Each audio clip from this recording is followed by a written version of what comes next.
Alright, hey guys, welcome to another edition of RunBuck on Games. I'm RunBuck, and we have got another red line in the log.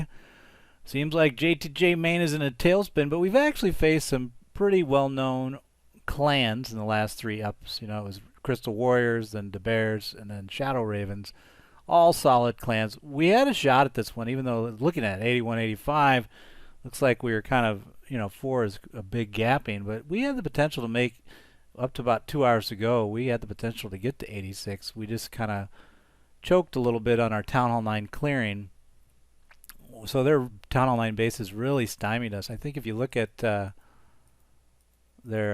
had a lot of nukes, and they still had 1, 2, 3, 4 bases open at Town Hall 9. So you can see that really our Town Hall 9 struggled to get, the clearings, and then we even missed on some of our Town Hall 10 nukes. So it was really a bad day at the office trust, but hats off to Shadow Ravens. Good attack.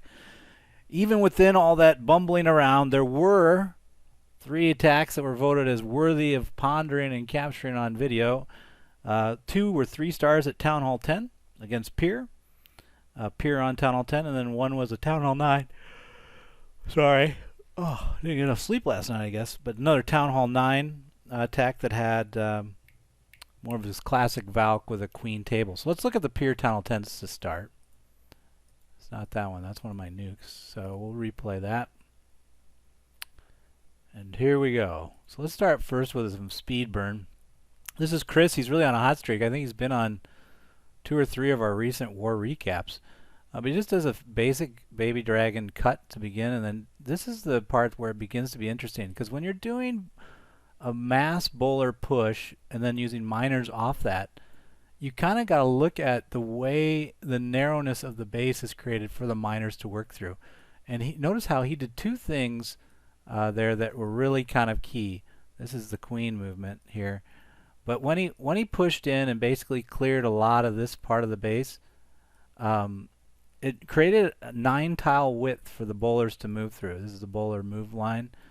And then in addition, to even help further, he dropped his queen, and so she was working this way, and so again the miners continue to stay pretty tight as they move through the base.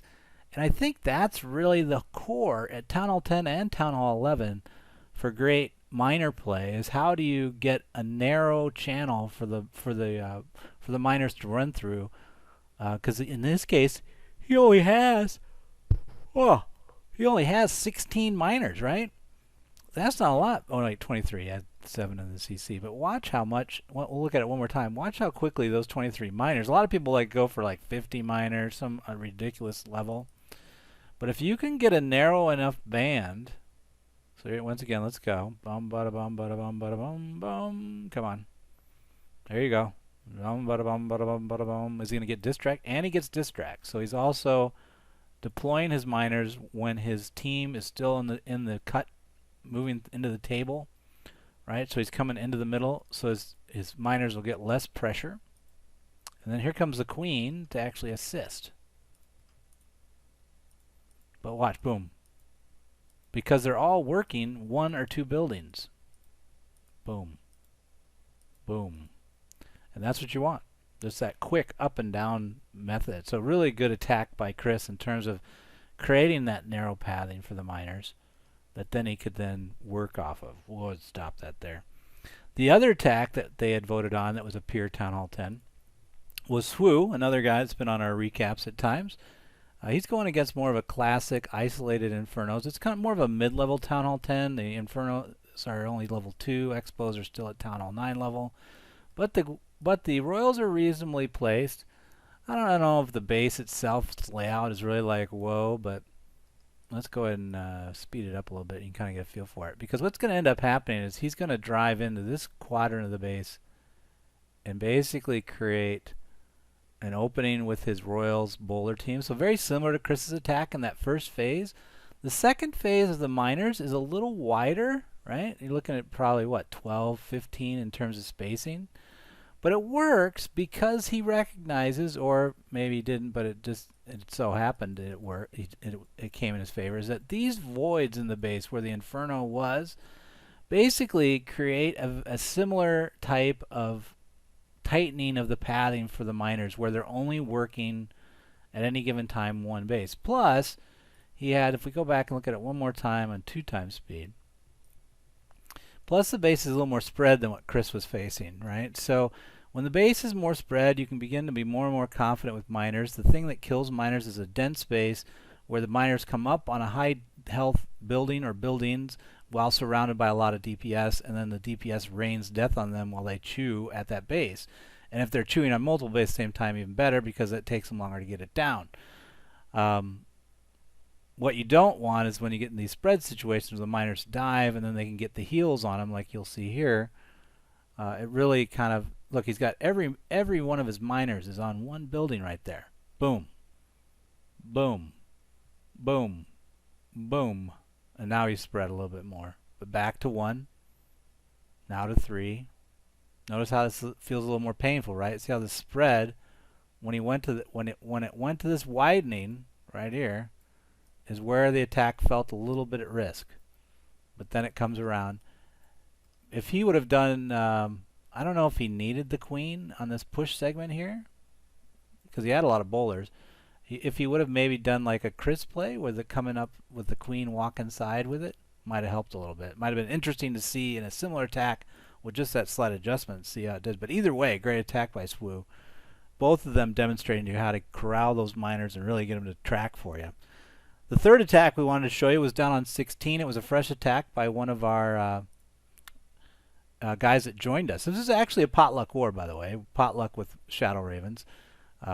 So great matchups in the potluck so far. Really encourage others to do them if they're not already. And if you need help with that, just comment below and I can point you to the right place to go talk to people about it.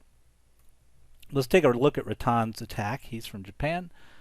He does more of the classic Town Hall 9. So there's going to be a queen charge or a queen walk, creating a table that then your Valk action can move off of. Let's go in 4 times speed it. So there it is. So he's basically taking the risk of you know, the seeker mines and saying that, you know what, I'm going to be okay with that. I think that's a little bit, I don't know if I would say that's a good plan overall. You know, if he would have dropped like one, maybe like a loon or something to at least pre-trigger and, you know, protect his queen's healers, I would have felt a little better about it. But either way, he gets the, again, the nice narrowing of the base that allows his Valks to move in this manner, and his queen stays alive, although really the team that wins the day is over here. So yeah, I mean, we can take a look at it one more time at 4 times speed. But I think that, I mean, and I don't even know, so like if you look at that, you know, would it have been, the other thing that he did was, by moving the lengthwise, see how these rectangles are all kind of this way, he's getting, he only has to break one wall. If his Valks break one wall, he gets the width of the base, whereas if he goes this way, he's got to break 2 walls. So that was the other thing that if you didn't notice when he did that jump, so in his case he didn't break through, he used his jump, but he's really, by choosing this vector, or if he would have gone this way, it would have been the same concept. He gets more efficiency out of the Valk action because they don't have to burn 2 walls down. The only thing I would question is like maybe getting 2 minions or, you know, a loon if you want a little more depth, and using that to kind of protect the path, because he knew what his queen walk pathing was, and then therefore what his healers would be doing. They'd be walking this way. So if you drop, you know, 1 or 2 minions on the path as you go, or drop a loon right here, it really will give you an extended lifespan or an insurance policy of what might happen to your healers. But either way, great attack by Ritan, who has now returned to his home clan. But maybe he'll come back and war this one again sometime. Bonus round. Bonus round. Let's see. Slim Shady was voted to get some bonus round action. Second attack on this base. Let's see what he did. Oh, looky there. It's the old healer Hiji Boho. Is there a bow? There is a hoe. All right, yep, it's all there. So once again, somebody totally ignoring the seeker mine risks and saying, you know what, I'm just going to do it.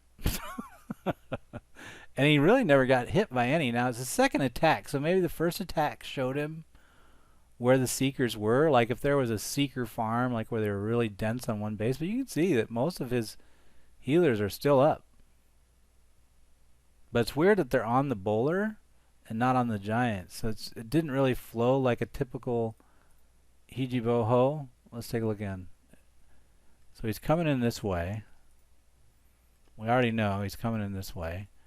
So that's risky to begin with, because his bowlers, he's going to lock up on this wall. So what's the plan there? How did he get around that problem? Because it's not an ideal positioning. Oh, his bowlers are going to save him. I can already tell. So he loses one healer to the pressure before he breaks through. And that's really the only healer he lost. So really the question becomes, where are the other air mines? They're all over here somewhere. Strange. So the guy really built, he must have really like set it up on this side or over here somewhere. He must have thought they were going to come from that side, or he had them on the outside maybe. Either way. Interesting attack. It's always risky. I would say if you're going to do it, at least use some minions and or loons to kind of protect your path. But if you don't, it's kind of like gambling. Could be fun for you. Alright guys, that does it. We are facing a clan, let's see here, our current war I'll show you. Jakarta. So stay tuned for that. We'll see how that goes. I suspect we might win this one, but we'll see. Talk to you guys later. Good luck in your wars. What am I gonna do? My clan sucks. Hey, it's JTJ. I think that's an all-out attack. No, it's the legendary JTJU. JTJU.